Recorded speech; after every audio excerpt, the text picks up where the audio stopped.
Halo, nama aku Ifnan Nurani akan menjelaskan materi tentang teknologi pembelajaran yang menyangkut tentang tinjauan historis lahirnya teknologi pembelajaran, landasan teknologi pembelajaran dan ruang lingkup teknologi pembelajaran, pendekatan sistem dalam teknologi pembelajaran, aplikasi teori belajar dalam teknologi pembelajaran, dan pengembangan sistem belajar, konsepsi dan model-modelnya.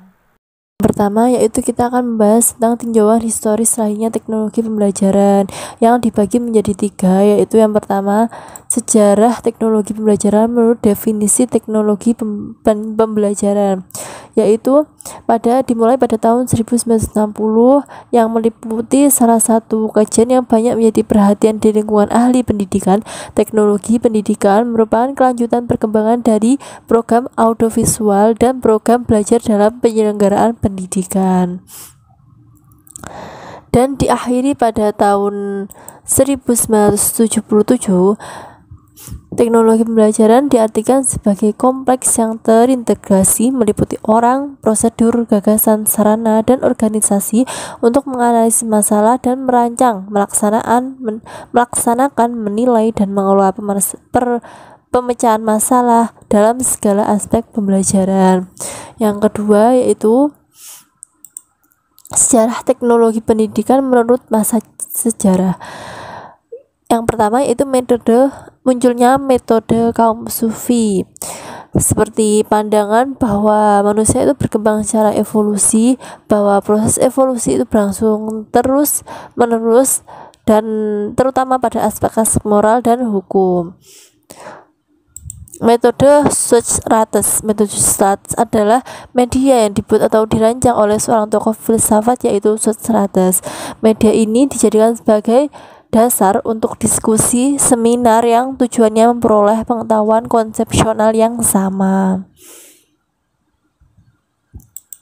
Lanjut lagi pada metode nomor 3, yaitu metode Abert. Metode Abert ini berlangsung pada masa pemerintahan Karl Agung di Eropa. Metode ini bisa disebut dengan sit earth noun atau setuju atau tidak. Yang keempat yaitu metode Lancaster. Metode ini adalah metode sistem monitoring yang merupakan bentuk pengajaran yang unik, meliputi perorganisasian kelas, materi pembelajaran, rencana pembelajaran, dan lain-lain. Lanjut lagi pada metode kelima yaitu metode Pestalozzi.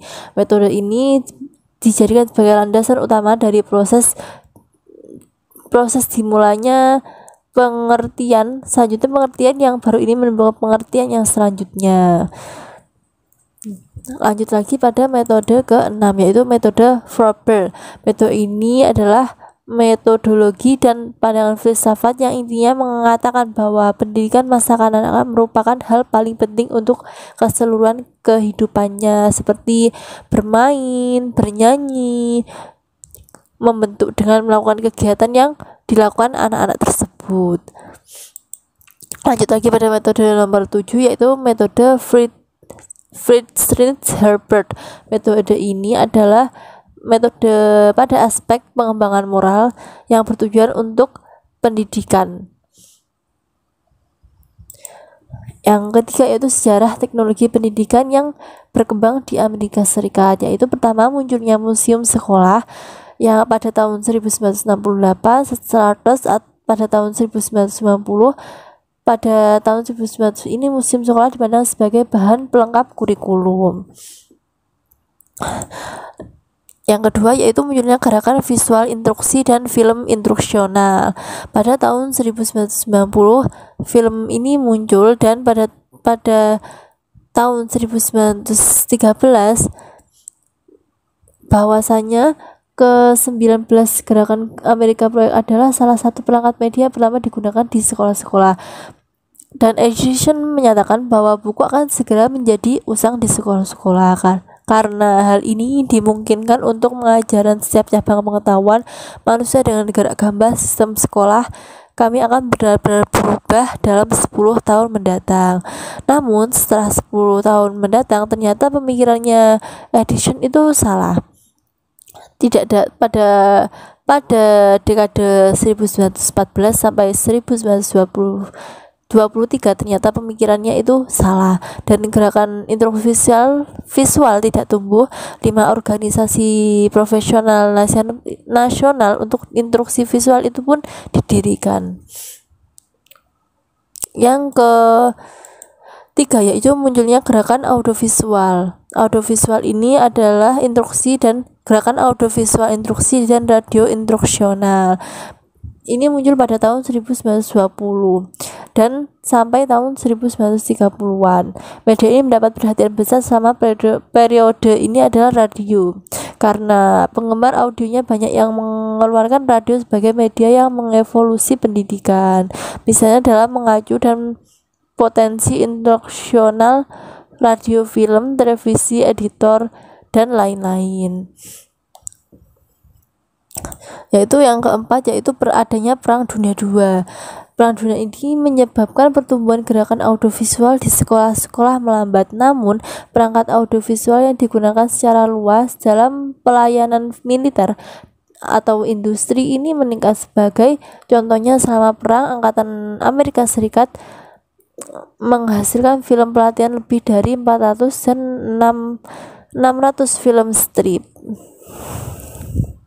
Lanjut lagi pada pasca Perang Dunia II yaitu perkembangan dan media penelitian. Pada pasca Perang Dunia II ini, audiovisual yang digunakan selama Perang Dunia II secara umum dianggap sukses dalam membantu Amerika Serikat memecahkan masalah utama pelatihan. Perang Dunia II, program penelitian audiovisual adalah upaya terkonstruksi pertama untuk mengidentifikasi prinsip belajar yang dapat digunakan dalam desain bahan audiovisual. Lanjut lagi pada nomor 6 yaitu munculnya teori komunikasi pada tahun 1950-an. Teori komunikasi seperti model yang dianjurkan oleh Shannon dan Weaver pada tahun 1949. Mereka berpendapat bahwa beberapa pemimpin gerakan audiovisual seperti Dell tahun 1953 dan Fine pada tahun 1954 juga menekankan pentingnya proses komunikasi. Karena praktis audiovisual tidak sangat dipengaruhi oleh gagasan, maka dari itu pengaruh oleh gagasan efektif dan sudut pandang akhirnya membentuk untuk memperluas fokus gerakan audiovisual untuk membentuk adanya komunikasi. Lanjut lagi pada televisi pembelajaran. Selama tahun 1950-an ini, televisi pembelajaran pertumbuhan yang luar biasa dan menggunakan televisi pembelajaran. Dan pada tahun 1952, Komisi Komunikasi Federal yang menyisikan 242 saluran televisi untuk tujuan pendidikan. Peran yang dimainkan dalam pendidikan formal oleh televisi pembelajaran tidak ada yang mendekati potensi sesungguhnya. Karena dari itu, total pembelajaran akan meninggalkan sistem pendidikan fundamental yang tidak berubah. Lanjut lagi pada nomor 8 yaitu munculnya pergeseran terminologi. Munculnya pergeseran terminologi pada awal 1970-an ini adalah teknologi pendidikan yang mempelajari tentang menggantikan tentang instruksi audiovisual sebagai istilah yang digunakan untuk menggambarkan aplikasi media yang bertujuan untuk pembelajaran. Seperti contohnya pada tahun 1970, organisasi profesional utama dalam bidang itu diubah dan Departemen Audiovisual Instruksi kepada Analisis untuk Komunikasi dan Teknologi Pendidikan atau AIC digunakan. Lanjut lagi pada munculnya komputer dari tahun 1950 sampai tahun 1955.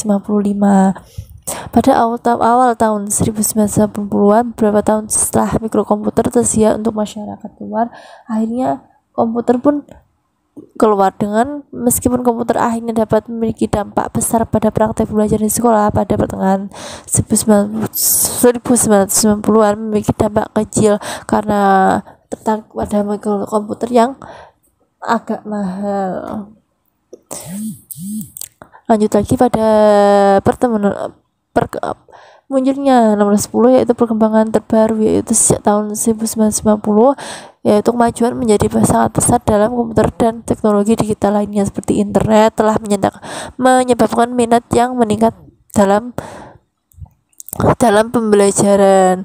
Pada tahun ini sebagai contoh sistem kinerja komputer dibantu dukungan elektronik, sistem manajemen pengetahuan pelan-pelan menjadi pusat pembelajaran, dan pembelajaran itu menjadi lebih alternatif untuk pelatihan atau instruksi yang dilangsungkan pada media pembelajaran tersebut.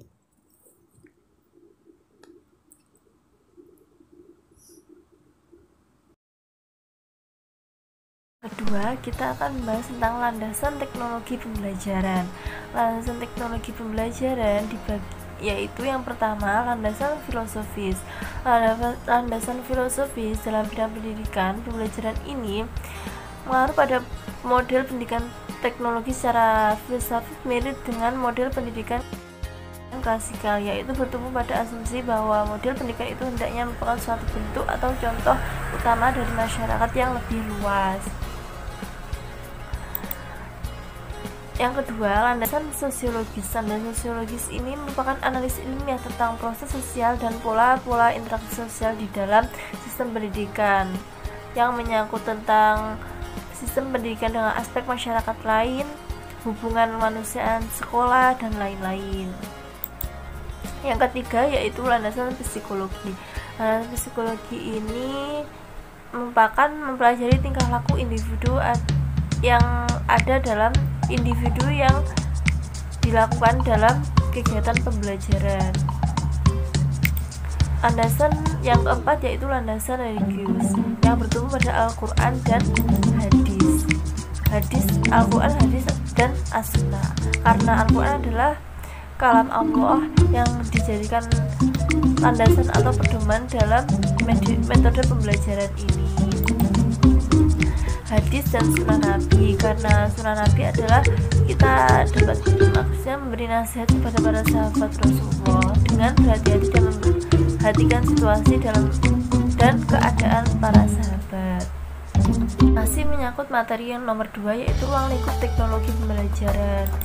Yang pertama yaitu pengertian teknologi pembelajaran. Definisinya pada tahun 1994, teknologi instruksional adalah teknologi teori atau praktik desain, pengembangan, pemanfaatan, manajemen, dan lain-lain. Dan definisi pada tahun 2004 yaitu menekankan pada studi dan etika praktek, pengaturan dan penggunaan, tujuan memfasilitasi pembelajaran yang bersumber pada daya teknologi. Kawasan yaitu pembelajaran kinerja yang termasuk yaitu belajar dan kinerja, proses teknologi dan sumber, etika dan estetika mengarahkan teknologi pendidikan dan pembelajaran. Definisi tahun 1994 yaitu dengan pengembangan desain, pemanfaat, pengelolaan, dan penilaian. Kelima hal ini adalah kawasan dari bidang teknologi pembelajaran.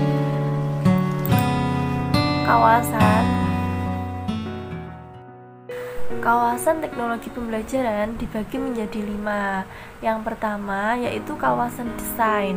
Kawasan desain adalah suatu proses untuk menentukan kondisi belajar yang bertujuan untuk menciptakan strategi dan produk.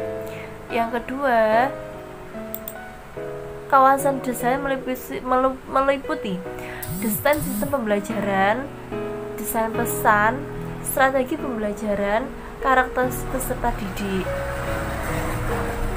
Yang kedua yaitu kawasan pengembangan yang mencakup tentang proses penerjemahan spesifikasi desain ke dalam bentuk fisik seperti media cetak, teknologi, komputer, dan lain-lain. Yang ketiga yaitu kawasan pemanfaatan yang yaitu menjelaskan karakteristik sifat dengan bahan dan aktivitas belajar agar kegiatan tersebut bermanfaat dalam proses berkelanjutan. Yang keempat yaitu kawasan pengelolaan atau manajemen. Kawasan ini dilakukan sebagai sumber termasuk profesional dalam pendayaan waktu fasilitas yang mencakup tentang manajemen proyek, sumber, sistem penyampaian, dan informasi. Yang kelima yaitu kawasan penilaian atau evaluasi. Kawasan ini terdiri dari analisis masalah, referensi kriteria, formatif, dan lain-lain. Ketiga yaitu pendekatan sistem dalam teknologi pembelajaran. Yang pertama kita akan menyangkut tentang model pengembangan sistem pembelajaran, yaitu pola interaksi peserta dengan guru di dalam kelas, yaitu dengan menyangkut pendekatan, strategi, metode, dan teknik pembelajaran. Yang model pertama yaitu model pengembangan PPSI, yang merupakan istilah sistem instruksional, mengandung pengertian bahwa PPSI menggunakan pendekatan sistem di mana pengajaran adalah suatu kesatuan terorganisasi atau terorganisir. Yang kedua, model pengembangan pembelajaran menurut Dix and Charlie. Menurut mereka adalah diantaranya yang pertama menganalisis pembelajaran dan tujuan untuk menentukan kemampuan bahwa siswa dapat berkembang, khususnya dalam perkembangan skenario pelaksanaan pembelajaran yang diharapkan mampu melaksanakan pembelajaran yang optimal. Lanjut lagi pada click to add title. Lanjut lagi pada pengembangan perangkat pembelajaran model 4 dimensi, yaitu meliputi tahap pendefisian, yaitu tahap ini meliputi 5 langkah pokok. Yang pertama analisis ujungan depan, yaitu analisis yang diawali dari pengetahuan, keterampilan, dan sikap. Yang kedua analisis tugas untuk menentukan isi di dalam satu pembelajaran. Yang selanjutnya yaitu tahap perencanaan atau desain. Tahap ini menyibukkan perangkat pembelajaran. Tahap ini terdiri dari tes acuan yang menghubungkan tahap definisi dengan desain. Selanjutnya yaitu tahap pendimensian, yaitu disseminates, yaitu bertujuan untuk menguji efektivitas penggunaan perangkat di dalam kegiatan belajar mengajar. Lanjut lagi pada pengembangan sistem pembelajaran. Pengembangan ini bertujuan untuk mengembangkan siswa dalam kegiatan belajar mengajar, yaitu dengan didasarkan kepada pengalaman, prinsip yang telah teruji, pengamatan yang sama, dan percobaan yang terkendali.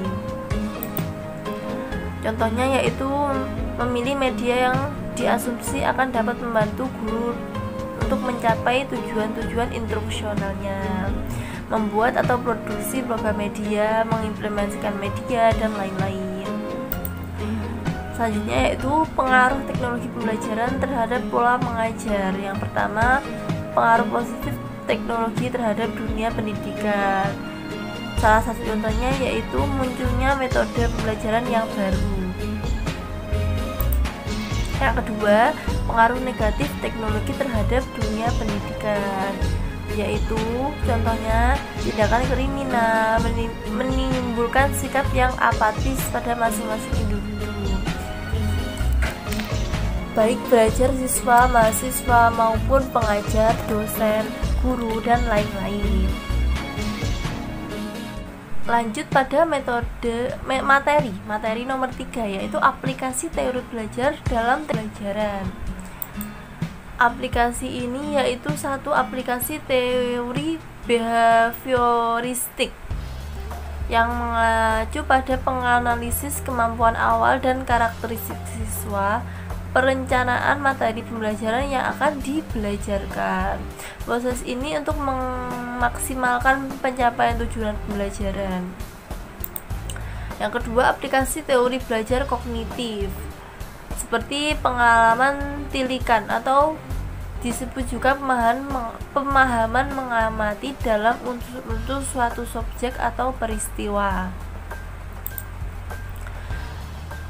Dan yang kedua yaitu pembelajaran yang bermakna. Di sini yaitu seperti hal-hal yang mempelajari para peserta didik hendaknya memiliki makna yang jelas dan logis dengan proses kehidupannya. Yang C yaitu perilaku yang bertujuan. Maksudnya bertujuan yaitu mengerti, peserta didik itu mengerti tujuan yang ingin dia capai. Seperti hendaknya guru membantu para peserta didik untuk memahami arah dan tujuan yang hendak ia capai dalam pembelajaran. Yang ketiga yaitu aplikasi teori humanistik. Teori ini ialah proses pembelajaran yang mewarnai teknik-teknik yang diterapkan, seperti menjadi fasilitator bagi para siswa, memberikan motivasi, kesadaran mengenai makna belajar dalam kehidupan siswa. Fasilitator sebaiknya memberikan perhatian kepada penciptaan susunan awal, situasi kelompok, atau pengalaman kelas. Yang keempat yaitu teori aplikasi teori konstruktivistik,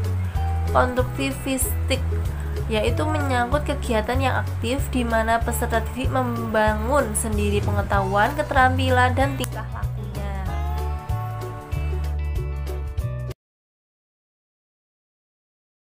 Yang kelima yaitu aplikasi teori belajar dalam teknologi pembelajaran. Aplikasi yang pertama yaitu aplikasi teori behavioristik, yaitu proses belajar untuk memaksimalkan tercapainya tujuan yang meliputi menganalisis kemampuan awal dan karakteristik siswa. Yang kedua yaitu munculnya aplikasi teori belajar kognitif. Aplikasi ini adalah proses belajar mengajar diperlukan cara yang tepat untuk mendapatkan hasil belajar yang maksimal, seperti pengalaman tilikan, yaitu bisa disebut juga pemahaman mengamati. Yang ketiga yaitu munculnya pembelajaran yang bermakna. Hal ini disebabkan karena unsur-unsur yang bermakna akan sangat menunjang pembentukan tilikan dalam proses pembelajaran. Yang ketiga yaitu perilaku yang bertujuan. Maksudnya perilaku yang bertujuan ialah bahwa proses pembelajaran akan berjalan efektif jika para peserta didik memiliki tujuan yang ingin dia capai. Nomor 3 yaitu munculnya aplikasi teori humanistik. Teori humanistik ini adalah teori yang menunjukkan pada ruh atau spirit selama proses pembelajaran yang mewarnai teknik-teknik yang diterapkan. Fasilitator sebaiknya memberikan perhatian kepada penciptaan suasana awal, situasi kelompok, ataupun pengalaman kelas. Yang keempat yaitu munculnya aplikasi teori konstruktivistik. Konstruktivistik ini adalah aplikasi teori dalam kegiatan yang aktif di mana peserta didik membangun sendiri pengetahuan, keterampilan, dan tingkah lakunya. Mereka sendiri yang membuat penalaran dengan apa yang dipelajarinya dengan mencari makna, membandingkan dan apa yang telah ia ketahui dengan pengalaman dan situs baru.